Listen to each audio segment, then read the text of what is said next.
Hello అండి. ఈరోజు మన ఛానల్లో మటన్ కీమా ఎలా చేసుకోవాలో చూపించబోతున్నానండి. ముందుగా 3 స్పూన్ల ఆయిల్ వేసుకొని అందులో ఒక బిర్యానీ ఆకు, 2 లవంగ ముక్కలు, చిన్న దాల్చిన చెక్క, కొంచెం జీలకర్ర వేసుకొని వేయించుకోవాలండి. మీడియం సైజ్ ఉల్లిపాయలు 2, ఒక 2 పచ్చిమిరపకాయలు సన్నగా ముక్కలుగా చేసుకొని వేయించుకోవాలండి. ఇందులోనే కొంచెం కరివేపాకు శుభ్రం చేసుకొని వేసుకోవాలండి. తర్వాత ఇందులో కొంచెం ఫ్రెష్గా అప్పుడే నూరు పెట్టుకున్న అల్లం వెల్లుల్లి పేస్ట్ వేసుకొని కలుపుకోవాలండి పచ్చివాసన పోయే వరకు.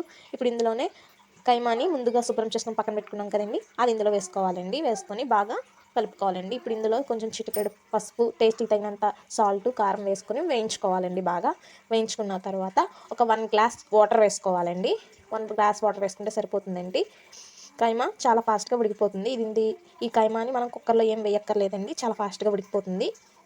చూసారా, ఆల్మోస్ట్ అయిపోవచ్చిందండి. ఇప్పుడు ఇందులోనే కొంచెం కొత్తిమీర వేసుకొని గార్నిష్ చేసుకుంటే అయిపోతుందండి. మటన్ తినని వాళ్ళు కూడా కైమాని ఇష్టంగా తింటారు. ఇలా వారంలో ఒకసారి పిల్లలకి పెట్టండి, చాలా బలం. Okay, bye.